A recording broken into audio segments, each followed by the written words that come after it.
এই যে আমার বাইসতে হয়, আমি আছি কষ্ট মামা, ঠিক আছে, আমার বাতিজা বড় ভাইয়ের ছেলে। তো এই যে সুবারি এখানে হইতেছে, প্যাকেট হইতেছে। এই আলামিন ভাই নেমে গেছে, ঠিক আছে, কেমনে নেমে গেল, উঠতেছে নামতেছে। এটা অনেক পরিশ্রমের কাজ, এটা সুবারি গাছ বাওয়া অনেক কষ্ট হয়। তাই এখানে এই যে সুবারি, পাহা সুবারি আমাদের বরগুনা অঞ্চলে, ঠিক আছে। বাঙালি ফুট ওভার ব্রিজ থাকতেও ফুট ওভার ব্রিজের নিচ দিয়ে রাস্তা পারাইবে বাঙালি, কিন্তু ফুট ওভার ব্রিজ ব্যবহার করবে না। কারণ বাঙালি জানেই না যে ফুট ওভার ব্রিজ কোনটারে বলে আর ফেলাই ওভার কোনটারে বলে, এইটাই মানুষ জানে না। অনেক সময় অনেক মানুষ দেখবেন গোলাই যায়, ঠিক আছে। এই তো বাড়ি আইসি, বাড়ি মোর বরগুনা, মুই কষ্ট মামা। এই বাঙালিয়ান পর্যন্ত টিস্যু ভালো ব্যবহার করতে পারে না, লিফটের বাটন চেপতে পারে না। লিফটের বাটন চেপতে পারে বাঙালি বালহরিয়া? হ্যাঁ, জিগায় উপরে যাইবেন না নিচে যাইবেন, নিচে গেলে কোন বাটন চাপতে হবে, উপরে গেলে কোন বাটন চাপতে হবে। ডোর খুললে গেল, ওই একজনের জিগায় যে কয়তলায় যাইবে, নিচে যায় না ভাই উপরে যায়। তো বাঙালিয়ান পর্যন্ত টিস্যু ব্যবহার করতে পারে না, লিফটের বাটন চেপতে পারে না। কমোড বাথরুম বালহরিয়া কি বাঙালি ব্যবহার করতে পারে নাকি? বাঙালি খালি পারে বড় বড় কথা কইতে আর খাইতে, আর হইলে এই আগ দে, পেট ভরিয়ে ভাত খাইবে আর আগ দে।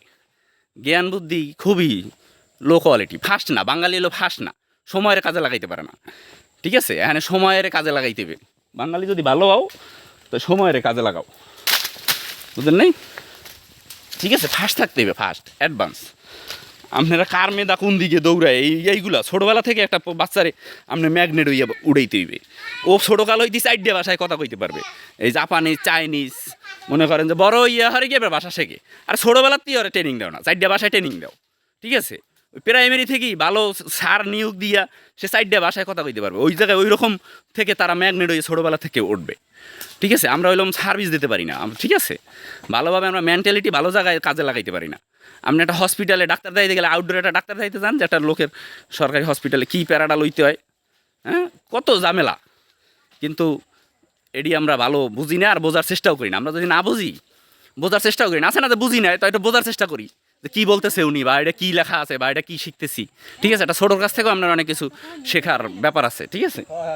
তো এই আমার বাড়ি বরগুনা, বরিশাল। তো সুপারি বাগানে আইসি হইলে সুপারি পারতে, এই ফাঁকে আমি চিন্তা করলাম যে দুইটা কথা কই বাঙালিরে, ঠিক আছে। আমরা খালি সব পারি কিন্তু এই বুঝি না, ঠিক আছে। সুপারি পারতে আইসি বাগানে, ফার্স্ট থাকতে হইবে, অ্যাডভান্স অ্যাডভান্স।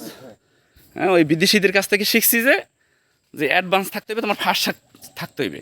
কাম গুতেই গেতেই বাইরে কাম, আপনার সব আমি খালি বুদ্ধি দেবো। মনে করেন যে আপনার কামাইয়া হে 20 লাখ 50 লাখ 1 কোটি 1.5 কোটি কামাই দে, উনি ওনারে 20-25 লাখ টাকা দেয়, উনি খালি বুদ্ধি দে, বুদ্ধি, ঠিক আছে। উনি প্রজেক্টর লাগাইয়া উনি খালি বুদ্ধি দেবে যে এইভাবে এইভাবে কী করা যায়। তো ওইসব ইতে আমি অনেকবার অ্যাটেন্ড করছি, বিদায় আমার মনে করেন যে আমি অনেক কিছু শিখছি, ঠিক আছে। আমি তেমন শিক্ষা জ্ঞান নাই আমার, ঠিক আছে, শিক্ষা জ্ঞান খুবই লো।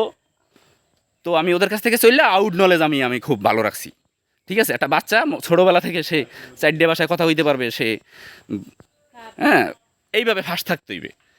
কিন্তু বাঙালি 8-এর ছাত্র সে সংখ্যা লিখতে পারে না, 9-এর ছাত্র সে সংখ্যা লিখতে পারে না। স্কুলে বাড়ি আইসি, স্কুলে গেছি অডিট করতে, অডিট বলতে আমার বাচ্চা স্কুলে পড়ে বা স্কুলটা কীরকম কী দেখি, যাইয়া দেখি যে উনি যে 8-এর বাচ্চা সে সংখ্যা লিখতে পারে না। তো সংখ্যা লিখতে পারে না 8-এর বাচ্চা, 8-এ বইয়ে কি একটা মাস্টারে সংখ্যা শিখাইবে? এটা শিখাইতে হবে প্রাইমারি, ছোটোবেলা থেকে সে শিখে। এটা কাল্পনিক কথা না, বলেন 8-এর ছাত্র সে 8-এ পড়ে, সে কি সংখ্যা লিখতে পারে না। সব স্যারে বলছে যে তোমরা একটা সংখ্যা লেখো, সংখ্যা চেনো? সংখ্যা কাকে বলে? সংখ্যা কী? এটা খায় না, এটা মাথায় দেয়, ঠিক আছে। সংখ্যাটা কী এটা খায় না, মাথায় দেয়, এটা সংখ্যা লেখো দেই। হ্যাঁ, আর তা কেউই লেখছে সং বাংলায় সনেশ্বর ক্ষয় খেয়ে আকার সংখ্যা, ঠিক আছে। আবার কেউ পারছে, 2-3 জনে পারছে সংখ্যা লিখতে, কিন্তু এটা সবাই বেশি পারে নাই। তো 8-এর ছাত্র সে সংখ্যা লিখতে পারে না। এটা প্রাইমারি থেকে ছোটোবেলা থেকে তারে ওইভাবে গড়িয়ে উঠাইতে পারবে। সে বিভিন্ন ভাষায় কথা বলতে পারবে, ঠিক আছে, বিভিন্ন ইতে সে শিখেইতে হইবে। কিন্তু আমরা হইলাম যে ওই পড়ালেখাই হরায়, মাস্টার্স কমপ্লিট করে এই সেই অনেক খালি পড়ালেখাই করে, জ্ঞান সাধারণ জ্ঞান মাথায় নেয় না, খালি বই পড়িয়া তুমি শিক্ষিত, বই পড়িয়ে তুমি শিক্ষিত। কিন্তু তোমার একটা কামে দাও যে এই জালটা কি বেল পাতা লাগবে তুমি জানো না, তুমি এই এক জাগ পানি বোরানের আগে কি করতে হইবে তুমি এটা জানো? ও কইবে না আমি জানি না, কারণ ও এটা জানে না। উদাহরণ দিলাম আর কি। এই জগটা মনে করেন যে পানি ভরতে হইলে আগে জগটা পরিষ্কার করতে হইবে, করতে হইবে, তারপর তার পানি নিতে হইবে, পানিটা বিশুদ্ধ কিনা, কোন জায়গা থেকে নিল, পুকুরের পানি নিল, খালের পানি নিল, ঠিক না? আপনার এটা একটা বিষয় আছে না, এরপর আপনার করতে হইবে। কিন্তু এই জিনিসগুলোই বাঙালি বোঝে না, ঠিক আছে? প্রসেসগুলোই অঙ্কই মানে সূত্র মিলাইতে পারে না, তো অঙ্ক মিলাইবে কম বিদ্যা। তো এইগুলো হলো হাস্যকর। আমরা মনে হয় যে আমি হাস্যকর জগতে বাস করতেছি। আমি কষ্ট মামা, আমার মানে ভিতর থেকে আমার এই কথাগুলা ভালো লাগছে। এই বাগে আইসি দেখিয়া সুপারি টুপারি পারতে আছে, ঠিক আছে? এই 2 দিনের ছুটিতে আইসি, তা চিন্তা করলাম যে বড় ভাই এই সুপারি পারে, তাই 2-1টা ভিডিও টিডিও করি। এই সুপারি নিচে পড়ছে, এই হলো হাজিতে লইছি সুপারি। এই এবার কানতে আছে যে লাড়ি ভাঙ্গে লাইছে ঘুরে গেড়াই, কানতে কানতে আইসে বাইসতে আমার লাড়ি ভাঙ্গে গেছে হ্যাঁ। অথচ দেখেন এর মধ্যে লাড়ির অভাব নাই, কিন্তু বাচ্চা তো আর লাড়ি ভাঙ্গে গেছে, ঠিক আছে? এইরকমই এখন অনেকে আবার কইবে না যে অনেক সময় আমি দেখছি অনেক পোলাপান এই একটা দুষ্টামি করে, একটা খেলাধুলা ভাই একটু এই পোলাপান এই চিল্লে চিল্লে, আরে বেটা ওর মন মানসিকতা নিয়ে তুমি চিন্তা করো। ও বাচ্চা, ও শিশু, ও বোঝে না, আর বুঝাও। কিন্তু ওর কার্যকলাপ অনেক সময় দেখা যায় কিন্তু সে অন্যটা লোক, সে মেন্টালিটি হইতেছে, সে ডিস্টার্ব ফিল করতেছে। এই বাচ্চা এই সিলি, আরে বাচ্চা ওর তো আর মেন্টালিটি দিয়ে বাবা, ও তো সিলি করবি, ও পোলা, ও জানে সিলি করলে হইতেছে, ওরা বুঝাইতে হইবে এবং অন্যটা জিনিস দিয়ে ওরা সুন্দরভাবে জ্ঞান দিতে হইবে। সেটা তুমি হারে না বুঝাইয়া তুমি হারে ধমক দাও বা অন্যটা দিয়ে করো, এই জিনিসগুলোই বোঝে না। বিভিন্ন ছোটোখাটো বিষয়ের অনেক ব্যাপার আছে। ছোটোবেলা থেকেই পোলাপান এগুলো ম্যাগনেট হইবে, বেরিয়ে 4 দিয়ে 5টা ভাষায় সে কথা বলতে পারবে, সে দুরন্ত হইবে, ছোটোবেলা থেকে সেই হইবে। এইটার ছাত্র, সে সংখ্যা লাগতে পারে না, খুবই হাস্যকর, ঠিক আছে? এই যে দেখেন পানি থেকে উঠাইলো সুপারি, আমাদের বরিশাল অঞ্চলে সুপারির খুব জনপ্রিয়তা, ঠিক আছে? তো বরগুনা আমাদের দেশে সুপারি, নারিকেল, ডাব ওগুলো ভালোই হয়, ইলিশ মাছ, ঠিক আছে? তো ওই বিদেশিদের কাছ থেকে আমি যা শিখছি, ওই 2007 থেকে মনে করেন যে একদম 2016 পর্যন্ত যা শিখছি, সিটিসেল বন্দর পর্যন্ত, হ্যাঁ, আমি বিদেশিদের অনেক ডিউটি করছি, চাকরি করছি, হ্যাঁ। তো ওদের কাছ থেকে যা শিখছি হেই আমি বাঙালির দ্বারা বেশি, বাঙালির মেন্টালিটি না। ওকে, ভিডিও বড় হয়ে যেতে পারতেছে। তো সবাই ভালো থাকবেন, আমি কষ্ট মামা, আল্লাহ হাফেজ। আর কমেন্ট করবেন, সমালোচনা করবেন, তাইলে আমি আমার নিজের ভুল আমি ধরতে পারবো, ঠিক আছে? যে সম্রাট কোন জায়গায় সে কষ্ট মামায় ভুল করতেছে, সেই ভুলটা যাতে আমি ধরতে পারি।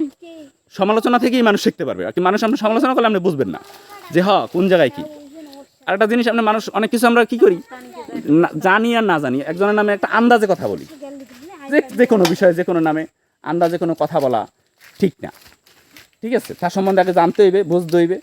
পুরোটা 100% না জানলেই মানুষ আমরা বিভিন্ন জায়গায় বিভিন্ন হই। তো এই হলো আমি কষ্ট মামা, আমার হইলো বক্তব্যটা তুলে ধরলাম। এইটার ছাত্র সে সংখ্যা লাগতে পারে না, তাইলে আপনি বোঝেন যে আপনি কোন সেন্সে, আপনি কোন দেশে বাস করতেছেন এবং কোন মানুষজন এই জিনিসগুলা পরিচালনা করে। মনে করেন গরু বাইন্দে ইয়া মাস্টারি হরে, ছাগল বাইন্দে মাস্টারি হরে, পোলাপানের শিখেইতে হইবে ছোটোবেলা থেকে অন্য কিছু, গুড মর্নিং দিয়ে শিখাইয়া আসসালামু আলাইকুম গুড মর্নিং দিয়ে সকালবেলা তারে স্কুলে যে অনেক বিষয় ট্রেনিং আছে, বিভিন্ন স্কুলে ট্রেনিং, এরকম বিভিন্ন স্কুলেও আমরা গেছি, ওই বিদেশিদের বাচ্চাদের পড়াইছে, ঠিক আছে? এই আইএসডি স্কুল আছে একটা বসুন্ধরার ভিতরে, হ্যাঁ, ISD, international school of Dhaka, ISD. ISD স্কুলের আপনার প্রিন্সিপাল না, কি বলে, সভাপতি যে এটা পরিচালনা করে, সভাপতি সেক্রেটারি আছে, এটা প্রেসিডেন্ট আইএসডি স্কুলের প্রেসিডেন্ট, ওনার চাকরি করছি, ঠিক আছে? তো ওনার চাকরি করছি, ওই সময় ওনার কাছ থেকেও আমি অনেক কিছু শিখছি। বাংলাদেশ অটো কার্স কোম্পানি চেনেন? বাংলাদেশ অটো কার্স, এই যে তেজগা, হ্যাঁ, এই সুপার সিএনজি এই মালিক, হ্যাঁ, এর চাকরিও করছি। তো এইগুলো করছি, ওদের কাছ থেকে শিখছি যে কাজ কাকে বলে, কীভাবে তার অ্যাক্টিভ থাকতে হবে। তুমি যতক্ষণ ডিউটি করবা, তুমি যে অ্যাক্টিভ, মনে করো তো প্রত্যেকটা সেকেন্ড তোমার জন্য খুব বি কেয়ারফুল। প্রত্যেকটা সেকেন্ড তুমি আউট অফ ডিউটি, মানে তুমি ডিউটির পরে তোমার কোনো সমস্যা নাই, ওইভাবে তোমার কী করতে হবে। কিন্তু ডিউটি ইজ ডিউটি, মানে কারণ ডিউটির সময় আপনার যতক্ষণ আপনি ডিউটি করেন ততক্ষণ ওদের সঙ্গে থাকলে আপনার অ্যাক্টিভিটি থাকে, মানে আপনি ফাস্ট খুবই, ঠিক আছে? ও কওয়ার আগে আপনি রেডি, বুঝলেন নাই? আপনি বুঝতে পারেন যে ও যে এইটাই কী কইবে ও, ঠিক আছে? পরের বার ও কী করতে পারে, আপনি আগে ভাববে দিবেন। এইগুলোই হইলো করতে পারলেই বাঙালি শুধরাইতে পারবা, ঠিক আছে? আর নাইলে শুধরাইতে পারবা না। মেন্টালিটি ভালো করতে হইবে, ভালোভাবে পরিচালনা করতে হবে, ভালো জায়গায় ভালো লোক বহাইতে হইবে, হ্যাঁ, যে জানি না সড়ক আইনের সম্বন্ধে, এই সড়কের সাইনিংয়ের ব্যাপারে আমার মনে হয় যে কেউ যে এই সাইনিং মাইনিং করছে যে মাওয়া ইতে রোডে, এই সাইনিংয়ের লোক এগুলো কিছু জানেই না, এই লোকের দেশে করতে, এই কারণে অ্যাক্সিডেন্টগুলো বেশি হয়। স্পিড লিমিট বিষয় আছে, এই যে দুলভা কাটে, হ্যাঁ, গাড়ি বের দিয়ে আপনার দুলভা কাটে, হ্যাঁ, আবর্জনা পরিষ্কার করতেছে, আপনার ক্লিন করতেছে, আর মেশিন দিয়ে এগুলো ক্লিন হবে, একদম মেশিন চলবে আর ইয়ে দাঁড়াই স্টে করি ই জ্বালাই আর লাল একটা নিশান টানাই এমনি এমনি বাউলায় আর মাওয়া রোডে আপনার রোড দুলপা কাটতেছে, আবর্জনা পরিষ্কার করতেছে। এটা হইলো না, মেশিন দিয়ে এটা পরিষ্কার হইব। স্পিড লিমিট 80 থাকবে, 100 থাকবে, কোন 100 লেনে 100 থাকবে, 80 লেনে 80 থাকবে, ঠিক আছে। ওই স্পিড লিমিটগুলো করে কারণেই আপনার মিনিমাম 100 দেওয়া উচিত।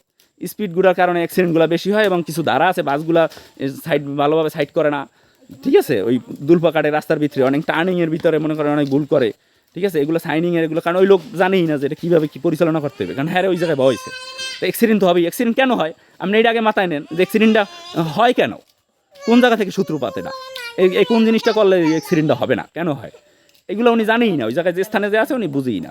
ওকে, ঠিক আছে, আল্লাহ হাফেজ, আসসালামু আলাইকুম।